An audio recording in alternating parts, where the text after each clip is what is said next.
আজকে আমি বানিয়ে দেখাবো সর্ষে বাটা দিয়ে পুঁইশাক পাতা চচ্চড়ি। প্রথমে বড় বড় সাইজের এই পুঁইশাক পাতাগুলোকে আমি কেটে নিচ্ছি।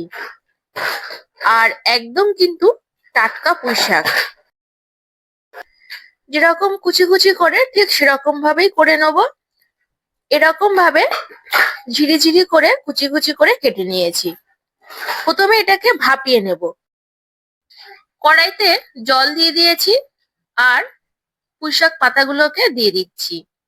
আর এগুলো চেষ্টা করবেন একটু কচি কচি পাতাগুলো নেওয়ার, তাহলে কিন্তু খেতে খুব ভালো লাগে আর তেতো ভাবটা ঠিক হয়ও না।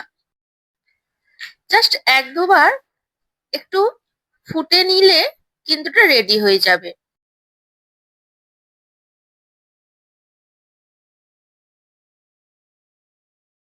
সর্ষেকে বেটে নিতে হবে।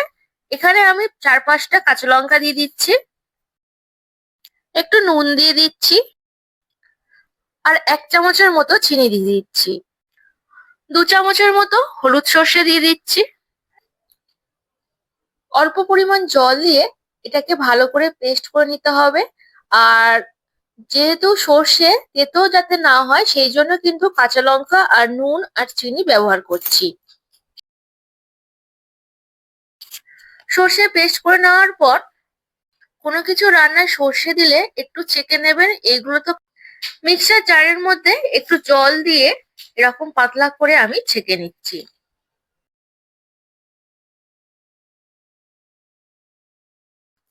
গ্যাস অন করে দিয়েছি, দিয়ে দিচ্ছি সর্ষের তেল।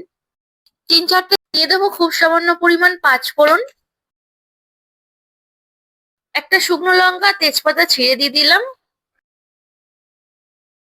এবার এই মশলার মধ্যে দিয়ে দিচ্ছি ভাপানো পুঁইশাক পাতা।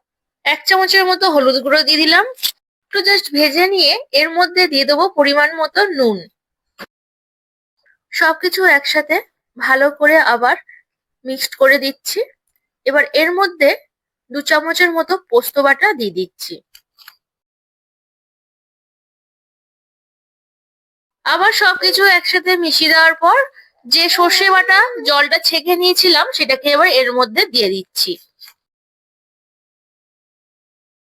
এটা কিছুক্ষণ ফুটবে আর এটা একদম রান্নাটা মাখা মাখা হবে।